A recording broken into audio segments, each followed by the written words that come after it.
Hello everyone.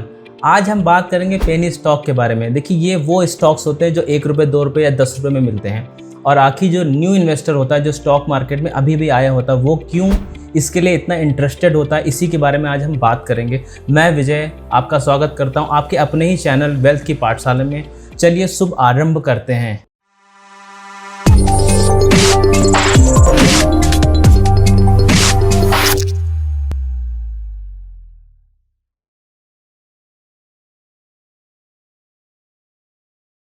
देखिए, penny stock normally हम समझ सकते हैं कि 1 रुपये, 2 रुपये या 10 रुपये में जिनका प्राइस बहुत ज़्यादा कम होता है, उनको बेसिकली पेनी स्टॉक बोलते हैं।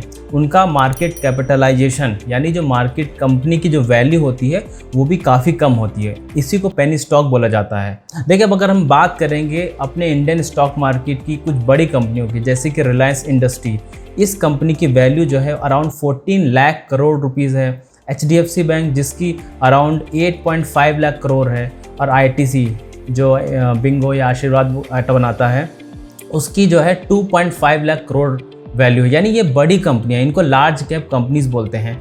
अब यहीं पे जैसे अगर हम किसी भी पेनी स्टॉक की बात करें तो हो सकता है उसका वैल्यू कंपनी का 100 करोड़ रहे, 10 करोड़ रहे या 1000 करोड़ रहे, बट बहुत ज़्यादा बड़ी कंपनियां पेनी स्टॉक नहीं बोली जाती हैं। अब देखिए, ये क्वेश्चन आता है कि भाई आखिर रिटेल इन्वेस्टर पेनी स्टॉक के लिए इतना ज़्यादा इंटरेस्टेड क्यों रहते हैं। तो जब भी पेनी स्टॉक का नाम आता है तो हमको याद आते हैं कौन? राकेश झुनझुनवाला, जिन्होंने 2002 और 2003 में इन्वेस्ट किया था टाइटन में, जिस समय उसकी वैल्यू थी अराउंड 3 रुपये, और उन्होंने 6 करोड़ शेयर्स खरीदे थे, यानी 18 करोड़ रुपीज़ का इन्वेस्टमेंट किया था। तो आज उसकी वैल्यू है, उस 18 करोड़ की वैल्यू आज है 2021 में अप्रॉक्सीमेट 10,500 करोड़ रुपीज़। तो इसी वजह से कि इनको इतना ज़्यादा मल्टीबैगर रिटर्न बिना है, तो इसकी वजह से भी काफ़ी लोग पेनी स्टॉक में इन्वेस्ट करना चाहते हैं। चलिए मैं एक बात करता हूँ, 18 करोड़ आप बोलेंगे आपके पास नहीं है, मैं मान लेता हूँ 18 लाख भी नहीं होगा, 1.8 करोड़ भी नहीं है, बट अगर हम 18,000 भी हमने लगाया होता तो उस 18,000 रुपये की आज की वैल्यू 1 करोड़ रुपया होती। इसका मतलब ये है कि पेनी स्टॉक में मल्टीबैगर रिटर्न तो आता है। अब देखिए, जो पेनी स्टॉक के बारे में हम बात कर रहे हैं, देखिए किसी भी चीज़ का बुराई भी होता है और अच्छाई भी होता है। तो हम पहले इसकी वीकनेस की बात कर लेते हैं, क्योंकि भाई वीकनेस यानी कि इसमें रिस्क तो बहुत ज़्यादा रहता है। तो इसमें हम टोटल इसमें 5 पॉइंट्स की बात करेंगे। पहला पॉइंट, लिक्विडिटी। देखिए, जैसे आप कोई भी चीज़ खरीदते हो और बेचते हो, अगर उसमें बहुत परेशानी आ रही है, जैसे अगर आपने कोई लैंड खरीदा है आज और आज के आज आप बेचने चाहते हैं, तो आपको इतनी आसानी से बायर नहीं मिलेगा। तो इसको बोलते हैं कि भाई ये इसमें लिक्विडिटी की थोड़ी प्रॉब्लम है। अगर आप गोल्ड की बात करें तो शायद कहीं भी अगर आप BIS मार्क वाला आपके पास गोल्ड है तो आप किसी भी शॉप पे जाके गोल्ड को ईजिली बेच सकते हैं। तो ये लिक्विड बोले जाते हैं। तो क्या होता है कि पेनी स्टॉक छोटी कंपनीज होती हैं, इसका मतलब इसमें इन्वेस्टर्स या शेयर होल्डर कम होते हैं। तो जो बाइंग और सेलिंग होती है उसका जो वॉल्यूम यानी कि नंबर ऑफ बाइंग सेलिंग कम होती है। अगर आपके पास काफ़ी ह्यूज क्वांटिटी में इसके शेयर्स रखे हैं तो, और अगर आप इसको सेल करना चाहते हैं सेम डे पे, तो ये मुश्किल हो सकता है आपके लिए, कि हो सकता है आपको बायर ही ना मिले। ये एक बहुत बड़ी प्रॉब्लम है इसकी। दूसरा पॉइंट, अब देखिए, ये अगर आप किसी बड़ी कंपनी की बात करते हैं तो उसकी इन्फॉर्मेशन मिलना इंटरनेट पे बहुत इजी है। आप एनुअल रिपोर्ट्स, ऑडिट रिपोर्ट या गूगल पे बहुत सारे आर्टिकल वगैरह सब बड़ी कंपनी के बारे में ही छापना चाहते हैं, बट ये जो छोटी कंपनीज होती हैं इनके बारे में इन्फॉर्मेशन निकालना थोड़ा मुश्किल हो जाता है। तीसरा पॉइंट, अब देखिए यहाँ पे न्यूज़ बेस्ड मोमेंटम बहुत ज़्यादा होता है। इसका मतलब कि भाई कोई न्यूज़ आई तो ये शेयर बहुत ज़्यादा तेज़ी से भागने लग जाते हैं। ऐसा जैसे मैं एग्जांपल के लिए मैं एक प्रमोटर हूँ पेनी स्टॉक कंपनी का, तो मैं क्या एक टाटा के ग्रुप को एक मेल करूँगा रिगार्डिंग कि मेरी कंपनी को आप ख़रीद लो। तो इसको न्यूज़ कैसे बनाया जा सकता है कि भाई विजय की पेनी स्टॉक कंपनी को टाटा खरीदने वाली है। अब इसका मार्केट पे क्या असर पड़ेगा कि काफ़ी लोग इसमें इंटरेस्टेड हो जाएंगे, क्योंकि दे बिलीव इन टाटा। तो इसमें क्या होगा, उसमें 5%, 10% ऐसा बढ़ता चला जाएगा। तो हमको ये वेरीफाई करना पड़ेगा क्या ये सिर्फ न्यूज़ है और रियल में टाटा ने इसको खरीद लिया है, या कोई जब तक कोई कॉन्ट्रैक्ट साइन ना हो जाए ऑफिशियली, तब तक हमें इस न्यूज़ पे कि टाटा इसको खरीद सकता है, हमको इसमें इन्वेस्ट नहीं करना चाहिए। चौथा पॉइंट, नंबर ट्रैप। अब ये क्या होता है कि भाई देखिए, कोई पेनी स्टॉक अगर 1 रुपये का है तो हमको ऐसा लगता है कि भाई 1 रुपये से 2 रुपये होना बहुत ही ईजी काम है। तो हमको लगता है हम अगर 1 लाख डालेंगे या हम 10,000 डालेंगे तो दुगना होना बहुत आसान काम है।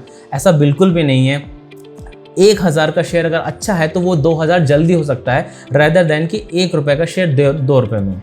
5वां पॉइंट, अब देखिए सबसे बड़े जो गुरु हैं स्टॉक मार्केट के वो हैं मिस्टर वॉरेन बफे। वो बोलते हैं कि भाई हमेशा हमको कंसिडर करना चाहिए मार्जिन ऑफ सेफ्टी। इसका मतलब है कि जिस स्टॉक में, जिस कंपनी में हम इन्वेस्ट कर रहे हैं, मेरा पैसा डूबना नहीं चाहिए। ये इनका पहला रूल है। और दूसरा रूल है कि भाई पहले रूल को कभी भूलो नहीं। इसका मतलब कि क्या मेरा इन्वेस्टमेंट जो मैं कर रहा हूँ और रिटर्न ना मिले वो अलग बात है, लेकिन ये मेरा जो कैपिटल जो मैंने इन्वेस्ट किया है ये वाइप ऑफ यानी गायब नहीं हो जाना चाहिए, ज़ीरो नहीं हो जाना चाहिए। तो ये पेनी स्टॉक में ऐसा बिल्कुल नहीं है। इस पेनी स्टॉक में आपका 10,000 1 लाख भी बन सकता है और 10,000 ज़ीरो भी हो सकता है। चलिए अब इसके एडवांटेजेस की बात करते हैं, इसके फ़ायदे की बात करते हैं। आखिर रिटेल इन्वेस्टर या न्यू इन्वेस्टर क्यों इसमें इंटरेस्टेड हो जाते हैं, बहुत ज़्यादा इन्वेस्ट करना चाहते हैं? क्योंकि देखिए पहला चीज़ है मल्टी बैगर रिटर्न। अब देखिए इसमें पेनी स्टॉक में आपको जो रिटर्न मिल सकते हैं वो लार्ज कैप में मिलना थोड़ा टफ रहता है कई बार। मैं अभी आपको इससे पहले एग्जांपल दे चुका हूँ टाइटन शेयर का, जिसमें राकेश झुनझुनवाला जी ने इन्वेस्ट किया था और उसकी बदौलत ही एक्चुअली बोल सकते हैं वो काफ़ी रिच हो गए हैं। बट ये तो चली हो गई राकेश झुनझुनवाला की बात। मेरे 2 भाई हैं, उन्होंने आलोक इंडस्ट्री में इन्वेस्ट किया था अप्रॉक्सीमेटली 3 से 4 रुपये में, अराउंड 1 ईयर में, और अभी उसका वैल्यू है 27 रुपीज़। तो बोल सकते हैं 1 साल के अंदर अप्रॉक्सीमेटली उन्होंने 8 से 9 गुना पैसा बना दिया। तो ये पावर तो होती है मल्टी बैगर रिटर्न में, रिस्क भी होता है ये मैं मानता हूँ। दूसरा अगर आप बात करें एक और, जैसे मैं बात करता हूँ कि बड़े ग्रुप में आपको जाना चाहिए, टाटा ग्रुप का एक शेयर है Tata teleservices Maharashtra limited. ये शेयर अगर आप 1 साल पहले देखेंगे तो अराउंड 3-4 रुपये का था और अभी इसका वैल्यू अराउंड 48 to 49 रुपीज़ है। तो ये भी आप देख सकते हैं 10 गुना अप्रॉक्सीमेटली हो गया है। एक और इसमें फ़ायदा रहता है कि भाई हम क्यों इसमें इन्वेस्ट करते हैं, क्योंकि देखिए अगर मेरे पास 35,000 रुपीज़ हैं और अगर आपने नाम सुना होगा नेस्ले इंडिया, उसका शेयर का एक का वैल्यू है 17,500, तो यानी 35,000 में मेरे को सिर्फ 2 शेयर मिलेंगे। और अगर हम बात करते हैं MRF, जिसका शेयर वैल्यू अप्रॉक्सीमेट 84,000 रुपीज़ है, उसमें शायद हम 1 शेयर खरीद ही ना पाएँ। तो यहाँ पे क्या होता है, अगर एक कोई शेयर पेनी स्टॉक है उसका 1 रुपया है तो हमारे पास 35,000 है, तो हम अराउंड 35,000 शेयर्स खरीद सकते हैं। तो हमको लगता है कि हम इसमें ज़्यादा कमा सकते हैं, तो इसलिए भी काफ़ी न्यू इन्वेस्टर इसमें इंटरेस्टेड हो जाते हैं। अब आ जाते हैं कंक्लूजन पे। देखिए किसी भी चीज़ की बुराई करना जो काफ़ी रिस्की है बट आपको काफ़ी रिटर्न भी दे सकती है, ये बहुत ईजी हो जाता है कि भाई इसमें इन्वेस्ट मत करो। लेकिन ये भी हमको पता है कि इसमें इन्वेस्ट करने से हमको काफ़ी मल्टीपल रिटर्न मिल सकते हैं।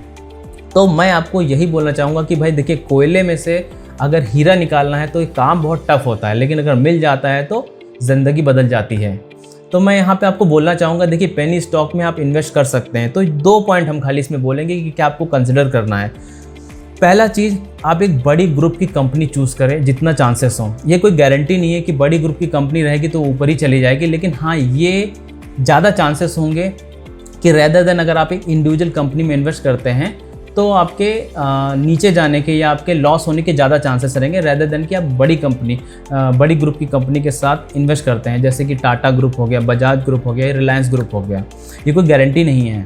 दूसरा पॉइंट, अब देखिए आप इसमें जैसे मान लेते हैं आप इक्विटी में इन्वेस्ट करना चाहते हैं अराउंड 10,000 रुपीज़, तो आप उसमें 1,000 रुपीज़ यानी 10% या 15% ही पेनी स्टॉक में डालिए, ताकि कल के लिए अगर कुछ आपका लॉस होता भी है तो आप उसको बियर कर सकें। ये नहीं कि पूरा का पूरा पोर्टफोलियो ही पेनी स्टॉक का बना दीजिए।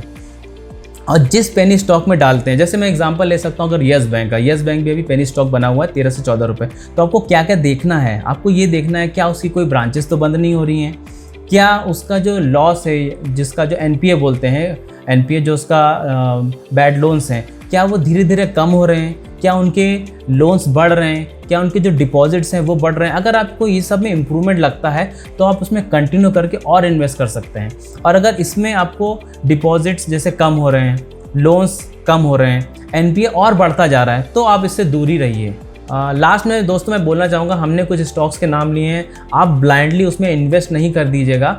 जस्ट मेरे बोलने पर आप अपने फाइनेंशियल एडवाइज़र से या अपनी खुद थोड़ी सी रिसर्च कीजिए, उसके बाद ही आप उसमें पैसा डाल सकते हैं, क्योंकि पैसा आपका है, प्रॉफिट भी आपका ही होगा और लॉस भी आपका ही होगा। अगर आपको वीडियो अच्छा लगा है तो उसको लाइक कर दीजिए, शेयर कर दीजिए अपने दोस्तों के साथ, उनको भी कुछ इन्फॉर्मेशन मिल जाएगी। अगर आप वीडियो को पहली बार देख रहे हैं और अभी तक चैनल सब्सक्राइब नहीं किया तो प्लीज़ इसको सब्सक्राइब कर दीजिए। Thank you so much for watching this video. जय Hind and remember one thing, learning is earning.